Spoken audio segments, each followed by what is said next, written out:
All right, let's go. All right, so Bailey, just thanks for your time, mate. And as I said, just wanna go through a couple of questions with you, and yeah, no, just to see how everything's been going through this whole pandemic. How you holding up? Firstly, all good? Yeah, no, I'm good, man. I'm just like I said to you before, just at my girlfriend's place here in Sydney in Coogee, just trying to do my best like everyone else, just getting through the days and trying to keep busy. Yeah, perfect. Too easy. And first up, big year last year, grand final. Um, how was that? How was the whole experience in the grand final? First year grand final doesn't happen to everybody. You're lucky enough to experience that. Yeah, How was that? yeah. No, it was pretty surreal year last year. It was. I've got asked like a lot about last year and the whole build up, and obviously playing in a grand final in your first season's not really something that's too common. So it was pretty special to be able to play in the grand final. Obviously, not the result that our team was looking for, but personally, I think to be able to experience, probably the pinnacle of rugby league in a grand final, it was really exciting. It was a big week, a big build up. The game was crazy. I remember running out to a packed ANZ Stadium was a surreal feeling, and I think just on the result, like although it didn't go away, obviously it sort of lit a bit of a fire. I know within myself personally, and probably the whole team too, to keep working hard to hopefully go one better this year. So yeah, Yeah, that was a good year, and it was a good experience. absolutely. And coming into preseason, obviously this whole COVID mess wasn't really a problem back then, but coming into season, obviously feeling pretty good and ready to go for 2020. Um, how was the preseason leading into this year? Pretty good. Yeah, look, it was preseason. Anyone that knows how a footy preseason work knows that it's not very fun. It's big days, a lot of running, a lot of fitness and stuff. So it started off like any other preseason. It was a bit of a funny one. So I came back on mid-December after all the end of year stuff was finished, and we had obviously all the bushfires and stuff going around Yeah, absolutely. then.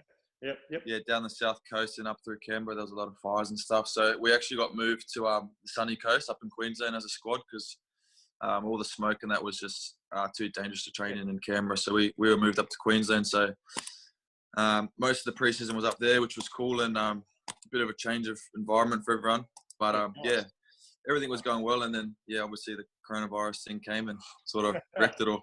Yeah. So you went from basically a couple months ago playing the grand final in front of 80,000 people to your last game you played, which was in front of nobody. Tell us a bit about that. How was how was playing in front of nobody in the stands? That was obviously very different to what you're used to. Yeah, it was crazy. It was all weird. Like we obviously we knew leading into the game that obviously there's no crowds leading into round two, so it was there was a weird feeling preparing for it and going up there on the day, and like usually you walk around before a game and there's obviously fans coming in and out and whatnot, but going to the game it was just us and the other team and the refs. It was like you have bigger crowds and you're playing under eights and stuff, so it was a weird feeling. But I think once you sort of got out there into the game, to be honest, you're just focusing on the game, so it wasn't too bad in the end. Yeah, no, and you finish off the game, and I guess the news kind of came down straight away after that the season was going to be on hold. How did yourself firstly react, and then secondly the team? Like, how did you guys, did you guys have a chat about it and what to do next, kind of thing? Talk us through how that all came about and to where you are now.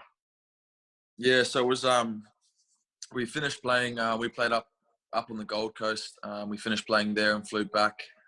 Had training on the Monday, normal training day. We thought we were still playing that week. We went to play Thursday against the Dragons, so we were just preparing as usual for our game against them. And then I remember on Tuesday we all got called in to have a meeting, and we got we found out that obviously the season was going to be put on hold due to the coronavirus. So that was a bit of a shock to everyone. It was obviously uncertain times, involving the whole game and in terms of pay cuts and when or if the season would come back. So, yeah, obviously quite scary times to everyone. But, yeah, with the NRL and the club has been quite good in keeping us updated and helping us through the whole process. So yeah, obviously it was a tough time, but yeah, it was made easier by the people running the game. Yeah, absolutely. And you were up in Queensland at the time, and we hear that Canberra was like putting in pretty strict travel laws in. Were you able to get home pretty easy?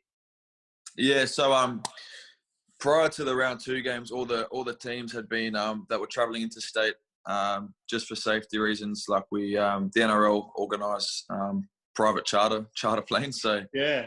We weren't flying in and out of the normal airports. We just jumped straight on a private plane and flew literally straight to the Gold Coast airport. So no, we were all good getting there and home because we just had that one plane, and yeah, it was pretty easy.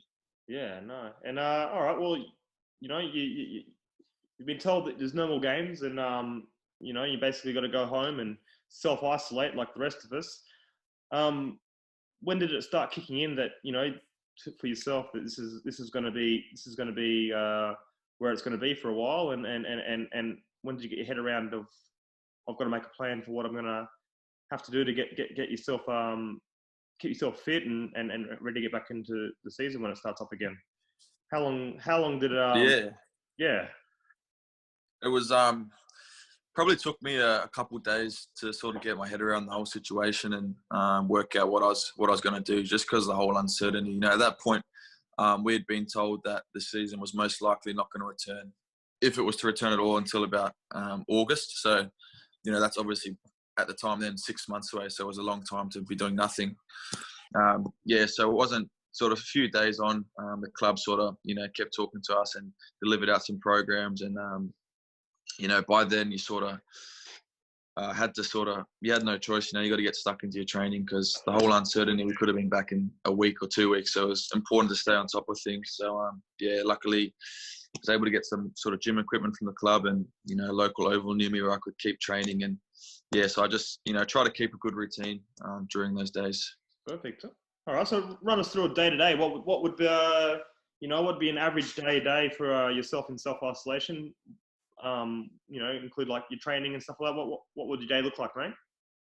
Yeah, so it's pretty repetitive at the moment. Like I said, I've been trying to keep a pretty solid routine. So me and my partner will wake up in the morning. We just got a new pup, so walk him down to the beach, walk back just to get a morning walk in.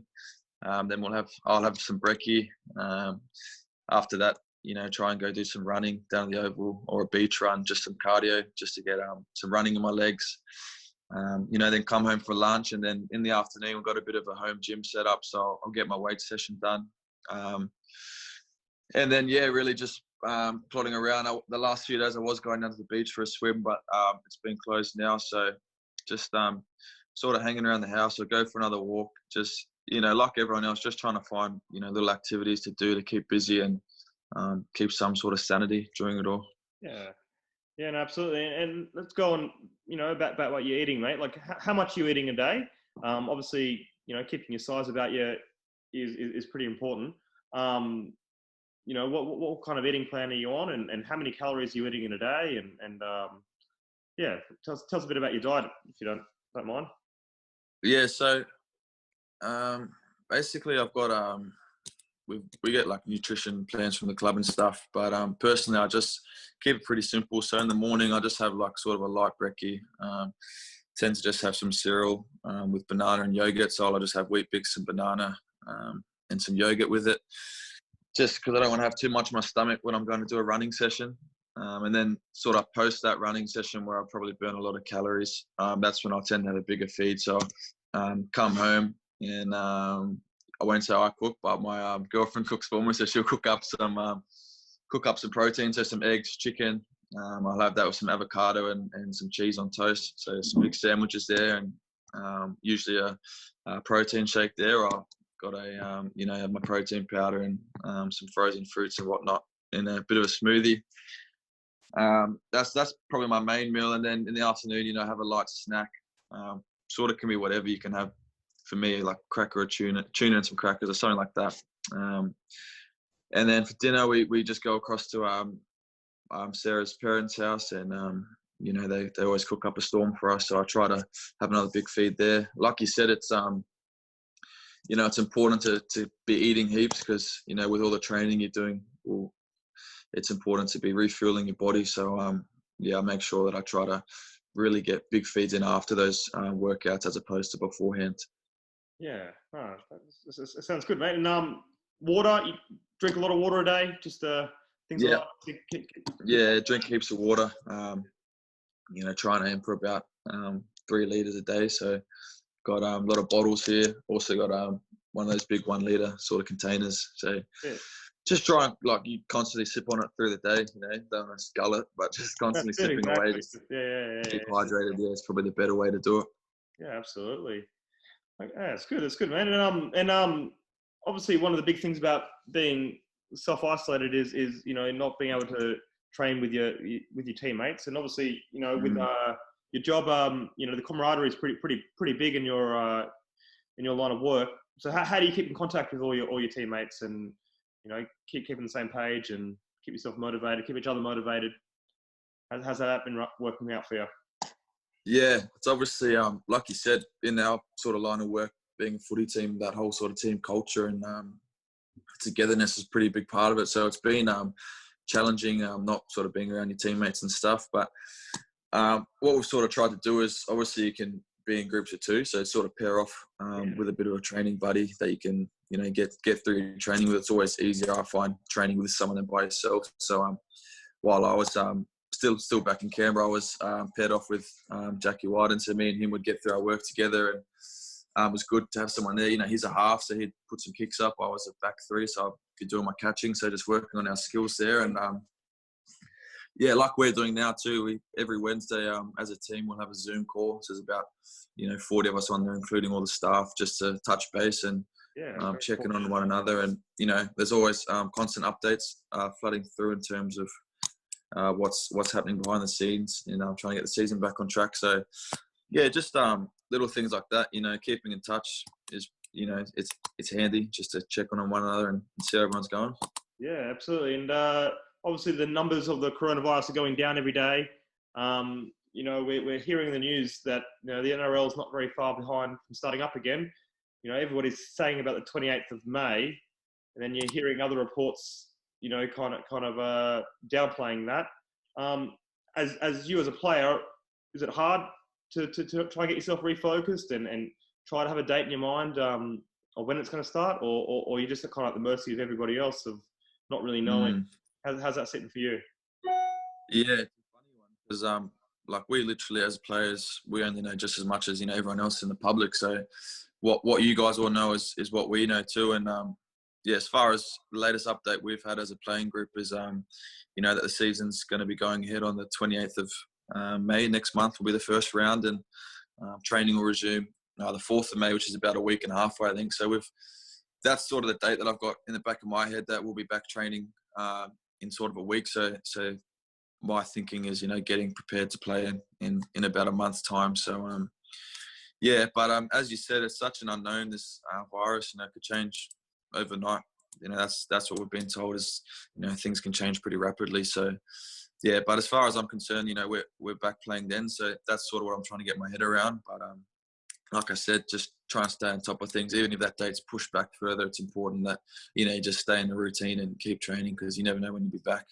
Yeah, absolutely. And like this last question, 2020, Canberra's going to go one better this year?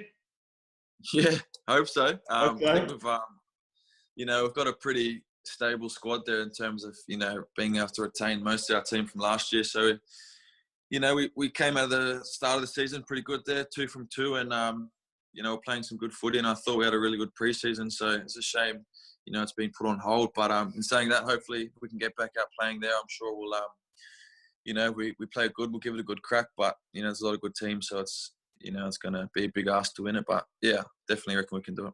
Yeah, well, mate, best of luck with it all. On behalf of everybody in Terry Hills community, you know, we'll be barracking for you. Hope you go out there and get out there very soon. And mate, all the best for 2020, and yeah, and bring home the bacon.